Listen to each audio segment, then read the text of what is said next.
ganhando 5 aqui, deixa eu testar no controle aqui. Veja aí. Totalmente feito com IA, não é mesmo? Posso pedir antes? Pessoal, eu vou passar uma lista de presença, e aí, assim, se vocês tiverem já feito a inscrição no link que eu deixei do Forms, aí é só assinar o nome, tá? Assinar não, por favor. Escreva de maneira legível.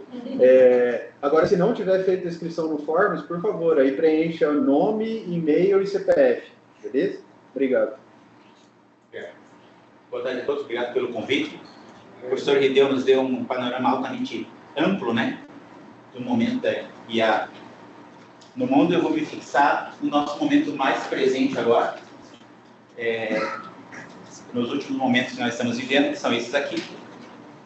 Mas eu gostaria de contar uma historinha antes para contextualizar bem. Ajuda a criar um cenário daquilo que eu vou conversar. Em 2022, em novembro de 2022, em novembro de 2022, o ChatGPT foi lançado, GPT-3. Em dezembro de 2022, um ano antes de eu defender minha tese de doutorado, eu já estava usando bastante ChatGPT. Eu estava usando tanto que eu não usava mais Google para fazer minhas pesquisas. Que foi o que todo mundo estava fazendo, que causou a revolução dentro da Google. Puxa vida, vamos parar de usar o nossa ferramenta para usar aquilo ali. Nós não podemos deixar isso acontecer. Mas estava todo aquele rebuliço. Então isso estava acontecendo. E eu lembro que eu queria me lembrar o nome de um livro que eu tinha lido para recomendar para uma pessoa. Recomendar para uma pessoa. E não lembrava mais. Aí eu poderia procurar no Google, mas por que fazer isso se eu já estava com o ChatGPT ali na minha frente? Então eu escrevi. Qual é o livro? Eu não lembrava o título do livro nem os autores do livro. Eu lembrava da história do livro. Então, qual é mesmo o livro, o nome dos autores que conta essa história aqui? Já dava para escrever em português, né? Nessa época eu já estava escrevendo em português. Aí eu falei, sim, esse livro é muito bom. O autor é o Dan Brown. Aí eu pensei, puxa vida, mas eu li todos os livros do Dan Brown. Ele não escreveu esse livro. Talvez ele tenha escrito, mas aí eu não sei. Aí eu fui voltar para o Google. Não, ele não tinha escrito aquele livro. E eu adorei a resenha. É um livro que eu queria que existisse. Aí eu pensei, puxa vida, e se eu escrever o prompt em inglês? Em inglês, ele trouxe a resposta certa. Então, significa que eu não sabia ainda, mas naquele momento eu tinha provocado uma alucinação. Que é exatamente este fenômeno. É o fenômeno da inteligência artificial generativa produzir uma resposta confiável, ou melhor, aparentemente confiável, que é convincente, muito convincente. Como eu falei, eu queria que aquele livro existisse, tão interessante que era aquela resenha, né? Mas ela não é factual. Só que isso não é um bug da inteligência artificial, por assim dizer, ou desse produto que a gente chama, né? É um resultado da forma como essa criação foi feita. É o resultado da forma como esse, errado chamar assim, mas vou chamar algoritmo, foi escrito. Tá? O resultado do estado tecnológico dos modelos de aprendizado de máquina, que nós hoje estamos chamando de inteligência artificial. Tá? Não é um bug, é uma característica indesejável, mas é uma característica. Tá? Então, ela errou para nós do ponto de vista que não deu a resposta que eu gostaria. Mas ela não errou do ponto de vista de quem a escreveu. Porque escreveu permitindo que aquilo pudesse acontecer. E por que, então, acontece uma alucinação? Né? E o que é precisamente a alucinação? Eu aponto para cá, mas na verdade é minha. Estou alucinando também. Por que acontece a alucinação? Isso depende, na verdade, do processo como a inteligência artificial ela é concebida. Existe um processo chamado de treinamento.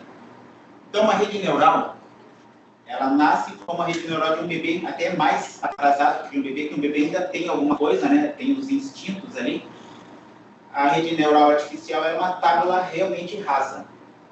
Absolutamente sem nenhuma capacidade de produzir nenhum resultado. E ela precisa ser treinada, que nós chamamos. Ela precisa que o conhecimento de fora seja incutido na estrutura matemática e estatística que é a rede neural artificial. E esse processo de colocar esse conteúdo dentro dessa rede neural chama-se treinamento. E o treinamento é feito com base em quê? No caso de uma IA generativa de texto, né, pensando no ChatGPT especificamente, com um texto. Qual o texto? O texto que eu quiser colocar lá. Existe um artigo que foi publicado esse ano chamado Which Humans? Which Humans? Quais humanos? Que comparava as características de respostas do ChatGPT e de outras inteligências artificiais com as respostas das pessoas. E perceberam que ele representa cerca de 15% da população mundial. E o resto não está representado na forma de pensar, na forma de escrever, na forma de expressar emoções, expressar pensamentos, não estão contidos naquelas redes neurais ali. Então, é uma representação pequena da população humana, na verdade, que está sendo colocada ali. E por que essa população de apenas 15%? Porque o extrato de todos os escritos do mundo foi escolhido, não sei nem chegou a 15%, mas representam aqueles 15% que são resultado da inteligência artificial.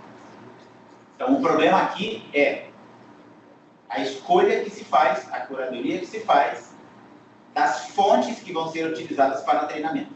Elas determinam absolutamente tudo. Tá? É como o problema do cisne negro. Alguém conhece o problema do cisne negro aqui? Alguém já ouviu falar? Não? O problema do cisne negro é o seguinte: no passado, na Europa, só existiam cisnes brancos. Então, qual é a definição de um cisne? Uma ave branca, assim, assim, assim. Essa era a definição de um cisne naquela época. Até que alguém viajou para fora da Europa e encontrou uma ave com as mesmas características, mas de penas pretas. Ou seja, nem todo cisne é branco, alguns podem ser pretos também, mudando a definição de cisne. Mas para aqueles que nunca viram cisne preto, estavam enviesados para o cisne branco. A inteligência artificial era exatamente assim. Digamos assim, que nos livros que ela leu para dar minha resposta, existiam cisnes brancos. Os pretos não estavam ali dentro. Ela jamais iria fornecer uma resposta contendo um cisne preto, porque não estava presente no treinamento. No meu caso ali, né, o que nós podemos perceber é que o treinamento para a língua portuguesa era mais pobre que o treinamento para a língua inglesa. Porque para a língua inglesa, o prompt que eu coloquei acertou a resposta. Para o prompt em português, ele alucinou, ele produziu uma resposta que não era factual. Então, a rede neural, ela aprende padrões em grandes volumes de dados, e a rede neural generativa, ela está treinada para gerar essas respostas. Tá? Isso acontece por causa do problema de treinamento, ou da forma como o treinamento acontece. Então, aqui é só um exemplinho, né? Quem descobriu o Brasil é em 1499.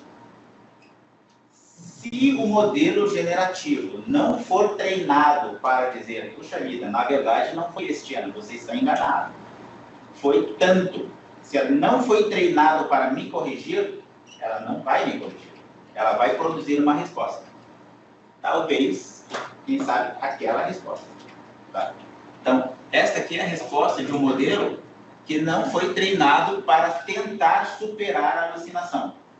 Ele é treinado para perceber, puxa, esse prompt contém uma informação que não corresponde a isso aqui. Eu vou tentar demonstrar a inteligência. Não, você estava um pouquinho enganado, não é bem assim. E hoje em dia acontece muito mais isso, mas nesse caso o modelo foi treinado para tentar me superar. Mas a resposta parece coerente porque ela é bem escrita, né? Pensando em português. E nisso a rede aprendeu muito bem. Porque analisando milhões e milhões e milhões de frases, o que ela realmente aprendeu, como é que se escreve bem numa certa língua. Ela aprende a gramática daquela língua por osmose. Não é como a gente que vai na escola e vê as regras gramaticais. Não. Ela aprende vendo um monte de frases e começa a induzir, né, um processo de indução. Ah, esta palavra nunca virá depois desta palavra, porém esta palavra necessariamente virá antes daquela palavra. E assim ela vai criar indução, vai aprender a gramática por indução e vai produzir textos bem escritos. E o texto bem escrito com a informação errada é convincente, se eu não sou capaz de validar aquela informação. Eu fui capaz de validar, eu sabia que não era Dan Brown. Eu fui capaz de validar. Mas o texto ali era maravilhoso. Eu queria que aquele livro existisse, eu queria ler aquele livro. A resenha era muito boa, aquele livro tinha que existir. Pena que eu não salvei a resenha, podia ter escrito aquele livro ali. Ok, por que isso acontece? Depende do processo de treinamento. Então, como é que funciona o treinamento de um modelo generativo? O modelo é treinado para adivinhar a próxima palavra. Então, eles colocam assim, frase de entrada. A galinha atravessou a rua para chegar no outro e uma lacuna. E a frase de saída. A galinha atravessou a rua para chegar do outro lado. A rede neural tem que ser capaz, ela tem que aprender a adivinhar essa palavrinha lado. E ela vai fazer isso com bilhões, hoje em dia trilhões de frases. E ela vai conseguir adivinhar. Ela não vai adivinhar uma palavra, ela vai adivinhar um conjunto de N palavras muito prováveis de encaixarem ali. Certo? Então, por exemplo, pensem assim. Eu coloco uma série de livros dentro para treinar minha rede neural, e entre esses livros tem livro de história do Brasil e livro de história dos Estados Unidos. Em português mesmo, só para facilitar. Então, ela passa aquele monte de conteúdo dentro da rede neural. Fiz o que se chama de pré-treinamento. Ela aprendeu a língua e ela armazenou as relações estatísticas entre as palavras. Ela vai escrever bem. Na sequência, eu faço o que se chama de fine tuning. Eu coloco frases e coloco as respostas que eu quero que a rede me dê para essas frases. Aí uma das frases que eu coloco, quem descobriu o Brasil? E eu mesmo coloco a respostinha. Foi Pedro Álvares Cabral em 1500, assim, assim, assim. Quando a rede neural conseguir gerar essa resposta, eu acho que ela está bem treinada. Mas veja, eu só treinei o fine tuning com quem descobriu o Brasil. Eu posso perguntar, e quem descobriu a América? Se, no meio daquele monte de livros que eu usei para treinar, existia um livro com essa informação, por indução a rede vai pensar, ele me ensinou a descobrir quem descobriu o Brasil. Eu tenho um algoritmo para procurar dentro do texto e extrair as palavras mais importantes e escolher essas palavras e formar uma frase. Se e somente se, dentro daqueles livros, tiver a história dos Estados Unidos, ele vai dizer, quem descobriu a América foi Cristóvão Colombo em 1492. E vai fazer isso certo. Porque ele aprendeu a me responder quem descobriu o Brasil e seguindo aquele padrão, por assim dizer, né? A receita de bolo para no meio das palavras, as palavras mais importantes, e aí extrair as palavras mais importantes, colocar numa frase e vai acertar. Só que se nesse momento, para esse modelo planetário, mas quem descobriu a Índia? Aí nos meus livros não tem essa informação, a rede não foi treinada com quem descobriu a Índia. Mas tem alguma informação sobre a Índia, qualquer coisa, qualquer coisa. Ah, Cristóvão Colombo queria ir para a Índia, mas na verdade chegou aqui. Falou de Índia lá dentro do texto. Ele vai selecionar novamente palavras que mais ou menos acompanham aquele padrão e vai colocar numa frase que eu ensinei ele a mandar, foi tal pessoa, e talvez nos dissesse. Quem descobriu a Índia foi Cristóvão Colombo, em 1492. Mas agora ele está alucinando. Por quê? Porque estatisticamente falando, essas palavras estavam juntas. E eu ensinei uma espécie, né, de algoritmo, uma espécie de processo para encontrar as palavras mais importantes daquelas frases, extrair essas palavras mais importantes e colocar numa frasezinha que é a minha resposta, como se ele fosse preenchendo lacunas. E é assim que funciona uma alucinação. Tá? Ou seja, por que a alucinação acontece? Vamos, esse aqui é muito chato. Por quê? Bom, eu volto para cá depois. Quero chegar nisso aqui, ó. Opa, meu Deus, volta aqui.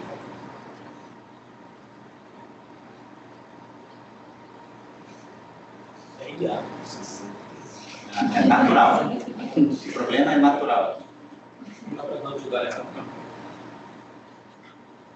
verdade, o meu dedo é muito grande. Quer que eu volte aqui, Alex? Não, eu acho que eu chego lá. É bom para quebrar a lógica aqui, o pessoal relaxar minha voz.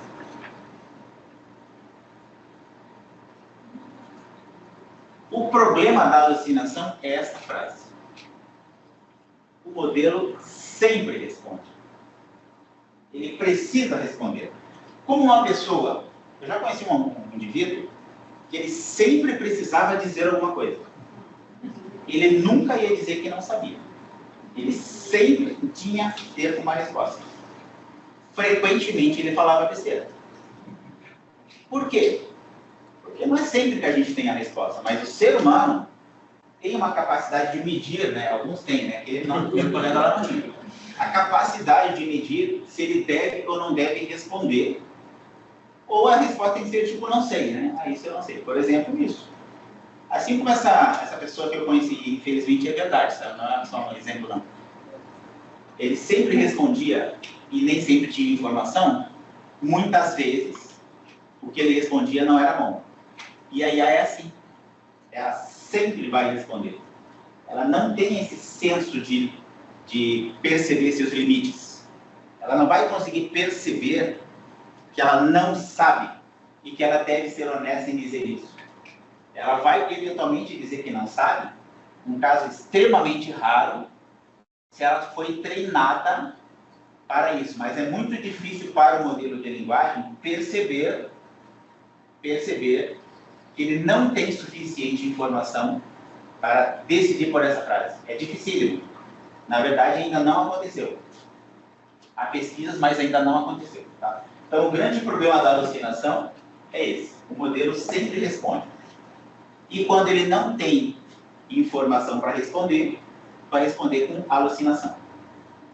Isso é verdade pensando textualmente, mas é verdade pensando agora em imagens, em vídeos, nos outros usos de IA generativa que a gente já tem, né? Também acontece da mesma forma. Mas vejam que às vezes a gente quer essa criatividade. Como eu falei para vocês, aquela resenha foi maravilhosa. Eu queria que aquele livro existisse. Então, como eu falei, né? Ele é treinado para prever a próxima palavra e vai usar essa ideia para ficar gerando palavra. Então, eu coloco um prompt. Ele vai tentar gerar a primeira palavra da resposta. Aí eu pego aquele prompt para a primeira palavra, é um novo prompt. Submeto, agora vai gerar a segunda palavra da resposta. Pega a segunda palavra, coloco ali, submeto de novo, ele vai gerar o prompt para a terceira, e assim, por incrível que pareça, é isso que está acontecendo. É isso que está acontecendo. A resposta não é gerada inteira assim de uma vez. Saiu. Chega para nós dessa forma, mas não é assim. Tanto que a gente vê ele escrevendo, né? Aquilo não é só uma animação, gente. Ah, é bonitinho ver ele escrevendo assim, fica mais legal direito. Não, não. O processo é aquele. Ele gera a primeira palavra da resposta, concatena de novo com o meu prompt, vai gerar a segunda palavra da resposta, concatena do meu prompt, submete para a rede neural, produziu o meu prompt, as duas palavras e a terceira, pega tudo isso, submete para a rede neural, ele pega o meu prompt, as três palavras, ele gera a quarta, e assim está acontecendo. E por incrível que pareça, gastando bilhões de dólares em processamento, é assim que nós obtivemos as respostas dentro dos nossos modelos de linguagem, na tecnologia de hoje. Tá? Ele gera, na verdade, tokens e não palavras, né, como o professor explicou aqui. Tokens podem ser palavras inteiras, partes de palavras. O token é apenas uma representação matemática importante, porque as redes neurais elas não consomem texto. É tudo número. Então, eu preciso de uma representação numérica, né? Matemática, numérica, para que a rede neural possa processar, porque, na verdade, é tudo número. Essa representação é o token.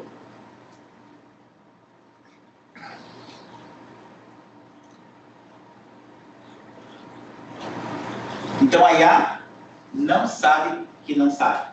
E esse é o maior problema. Tá? Inteligência artificial não tem consciência.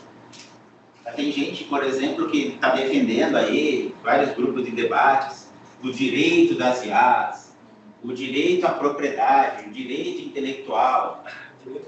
Vejam bem, nós não estamos falando de uma pessoa, ou de um escravo, ou de qualquer coisa que tenha uma compreensão de si mesma, consciência de si mesma.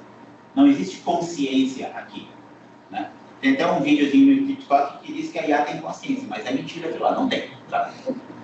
Não tem consciência. Então, por não ter a metacognição, por não ter uma compreensão de si própria, nem dos limites, e porque ela sempre responde, nós temos a situação da alucinação.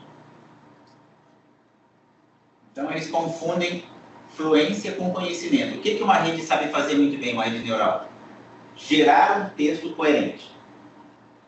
Com uma alta probabilidade desse texto gerado estar relacionado com o prompt que veio antes. Uma probabilidade muito grande. As palavras que participam do prompt diretamente vão selecionar as palavras que estão na resposta. É por isso que existe engenharia de prompts. Vocês já devem ter visto, né? Um monte de gente falando, escreva assim no seu prompt. Você é um engenheiro cartográfico e sendo assim, aí você continua com o seu prompt. Por que isso? Por que eu preciso dizer isso? Porque quando eu estou colocando aquelas palavras ali no prompt, estou aumentando a seleção do modelo por certos conteúdos e diminuindo em relação a outros conteúdos, tentando driblar a alucinação, tentando aumentar a chance de que a resposta seja melhor. Então, essa aqui é a ideia. Então, assim, o que é o modelo de linguagem, né? É um papagaio digital. Ele responde. Ele repete, melhor dizendo. As respostas são repetições. Teve um estudo que foi feito também, saiu o ano passado, o artigo. Eles fizeram o seguinte, juntaram alguns pesquisadores, escolheram um certo tema, não lembro agora qual era o tema, acho que era saúde até, e pediram para eles elaborarem um conjunto de perguntas sem solução. Significa problemas muito difíceis de serem resolvidos e que ainda não tem solução. Como, por exemplo, qual é a cura para o câncer? Típica pergunta que não tem solução ainda, né? E como essas, vários desses problemas. Eles trabalharam um certo tempo, foi bastante gente, era mais de 10 pessoas, e chegaram a 16 problemas extremamente difíceis e extremamente valiosos para a humanidade. Se eles fossem resolvidos, muitos problemas que nós vivemos hoje seriam resolvidos para uma quantidade muito grande de pessoas também. Ou seja, problemas importantes de serem resolvidos. E pediram a mesma coisa para a IA. Ela conseguiu 4 perguntas. E os humanos conseguiram 16. Por quê? Porque aí o que escreveu o artigo lá escreveu, a IA não tem o aha moment, aquele momento, né, serendipity, como dizem, né, salto quântico, assim, aquela ideia que ninguém teve até agora, porque ela não tem ideia que ninguém teve até agora. Ela sempre vai repetir. O interessante do modelo generativo é que ela pode repetir fazendo combinações inovadoras. Porque se o prompt for inovador, se o prompt misturar conceitos que não foram muito misturados até agora, a resposta vai ser surpreendente, ela vai ser interessante e às vezes rica mesmo. Não me surpreendi 1 ou 2 vezes com algumas respostas que eu já tive. São bem interessantes mesmo, muitas vezes. Principalmente se você quiser fazer ficção mesmo, aí fica mais legal. Aí que vale a pena. É melhor que qualquer coisa que o pessoal toma aí para tentar ser criativo, sabe? Ayahuasca e tal, é mais barato, é mais legal e é mais saudável. Então, assim, tem esse lado também que a gente não pode esquecer. Mas é porque o processo é esse. O processo do modelo generativo é esse, tem essa característica, né? Agora, pensando em implicações dentro de universidade, por exemplo, né? Nós temos uma série de riscos ou perigos iminentes que a gente enfrenta, né? Então, por exemplo, desinformação e erro científico, me lembro outra historinha, como eu falei para vocês. Eu estava, então, em 2022, lá em dezembro, há 1 ano da minha defesa. Em 6 de dezembro de 2023, eu defendi. Nesse ano que passou, eu usei e abusei, mesmo, não vou ter vergonha de dizer isso, né? De ChatGPT, eu usei demais, Provavelmente eu não teria defendido em dezembro se não fosse o caso. Tá? E eu vou ser honesto em dizer para vocês que me ajudou muito, mas, num dado momento da minha pesquisa, eu decidi fazer a pergunta que quem é mestrando e doutorando ou está fazendo TCC vai fazer também. Você pode fornecer algumas fontes deste assunto aqui? Pô, isso é muito bom, gente. É muito bom. Saiu lá 10 artigos, eu coloquei o número, acho que 10 artigos, 15 artigos, bem interessantes. Tinha uns 4 ou 5 que eu conhecia, que eu já tinha usado na minha revisão de literatura, já tinha aparecido lá, né? Artigos que eu já tinha lido e outros, muito mais, vários, grande maioria, novidades interessantíssimas. Porque vem o artigo, a revista, o ano, o nome dos autores e um pequeno abstract. Bem interessante, parece que esse cara tem tudo a ver com o que eu quero. Vou procurar aquelas referências no Google Escolar. Não existe. Existe a revista, existe o pesquisador, existe até a dupla trabalhando junto às vezes também não trabalharam junto nunca, mas estão lá nesse artigo. Existe aquele abstract muito convincente, mas o artigo publicado não existe. Então, esse é um grande perigo, né, que a gente precisa estar bem ciente aqui, né?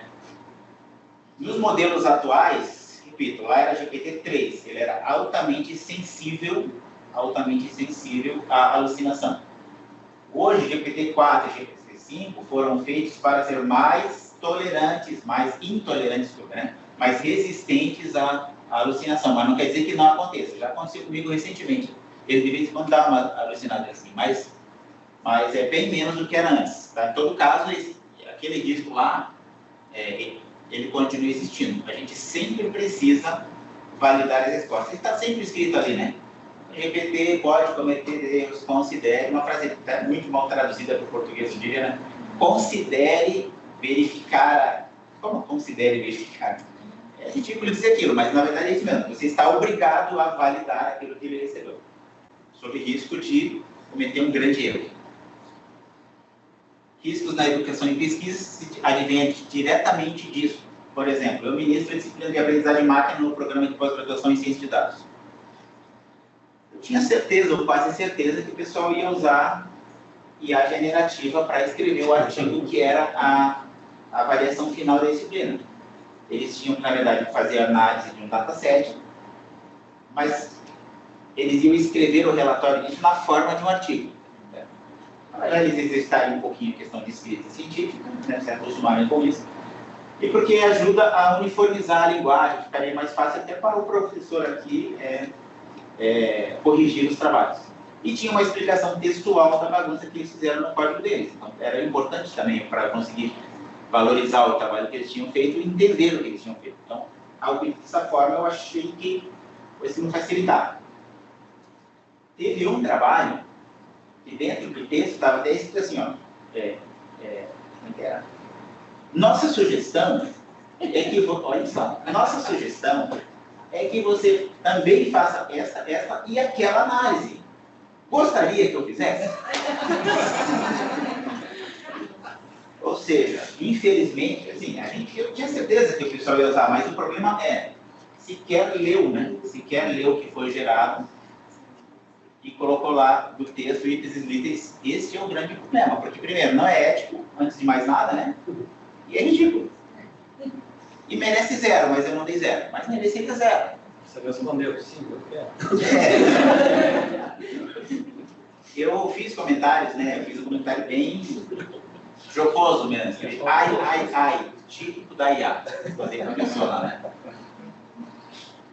E, claro, dados falsos em contextos sensíveis, isso aqui é bem perigoso, porque como ela pode alucinar para qualquer assunto, pode alucinar para um assunto altamente sensível, isso pode ter... Imagina, no meu artigo, esses trabalhos não tinham nada disso, mas poderia muito bem ser um assunto sensível e cair uma frase desse tipo lá, né?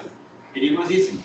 E acabaria com a credibilidade daquela pessoa, né? E essa pessoa ainda disse que queria publicar o artigo.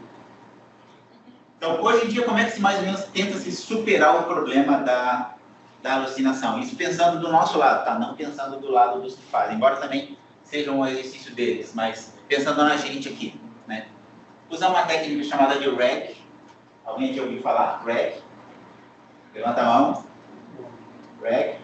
Certo. Quem já usou o Jupyter, o Notebook LM? Vocês usaram o RAG ao usar o Notebook LM. Quem não usou o Notebook LM, usem. Usem. Devem usar. É uma das melhores ferramentas para pesquisa. Uma das melhores ferramentas, talvez a melhor ferramenta para fazer pesquisa científica é Notebook LM. Tá? Como é que funciona a RAG? Né? É uma rede neural que foi treinada não para responder diretamente as respostas do prompt que a gente coloca, mas para procurar as respostas em algum documento. Ela foi treinada especificamente, não para ela fazer o que a gente chama de inferência, né? Fazer a inferência sozinha, tirar da cabeça dela e responder. Não. É como se fosse aquele meu colega que sempre tinha a resposta, ele antes de responder, fosse dar uma pesquisadinha e aí viesse com a resposta. O RAG faz isso. Então, o Notebook LM, eu forneço para ele, por exemplo, um conjunto de artigos sobre os meus temas, e que pena que isso não existia na época da minha tese, né? Vários artigos ali, e eu começo a conversar com aquele corpus. E essas respostas, elas não vêm de fora, elas vêm de dentro do corpus. E os modelos estão muito bem treinados hoje para extrair aquilo que é de mais interessante. É muito bom mesmo.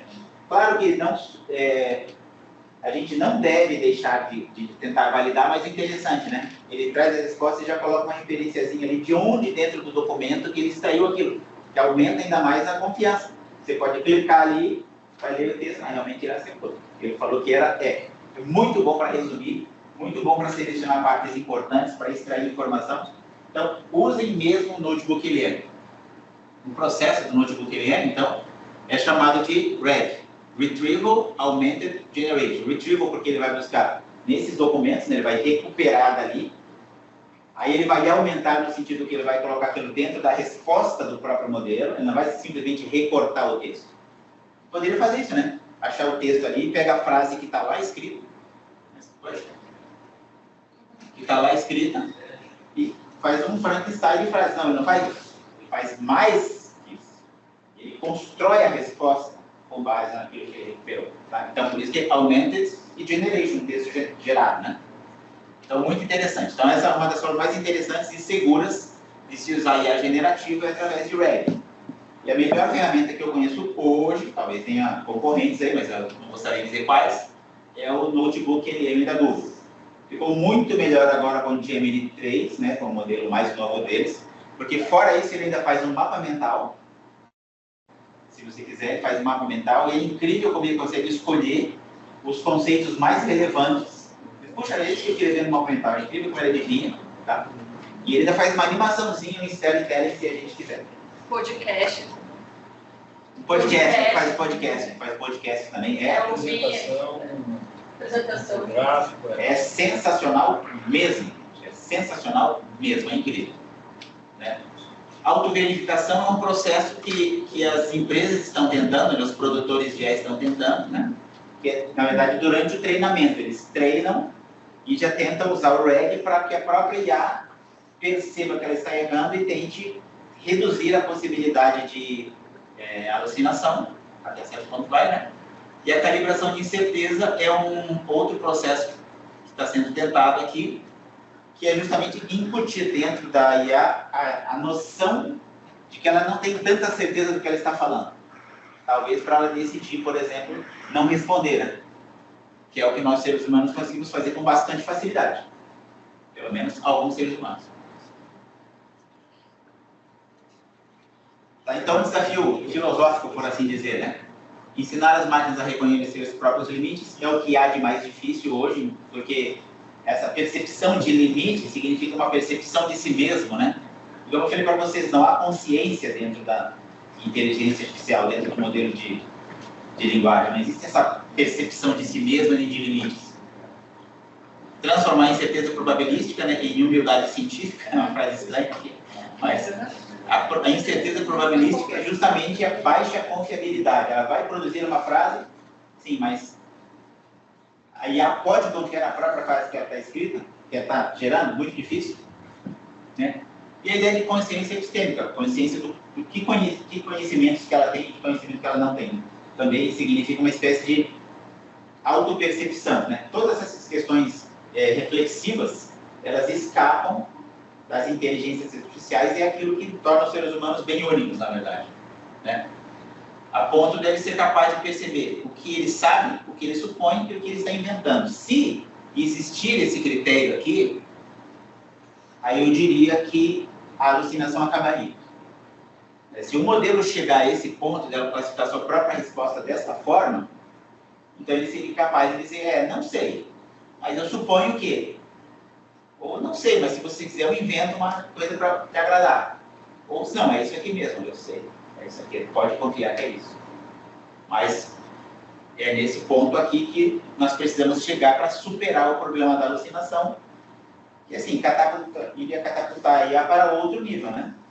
Hoje a gente usa e gosta, mas a gente está sempre desconfiando. No momento que deixa ele desconfiar, com bons motivos para deixar ele desconfiar, ia ser bastante diferente. Então, finalmente, né?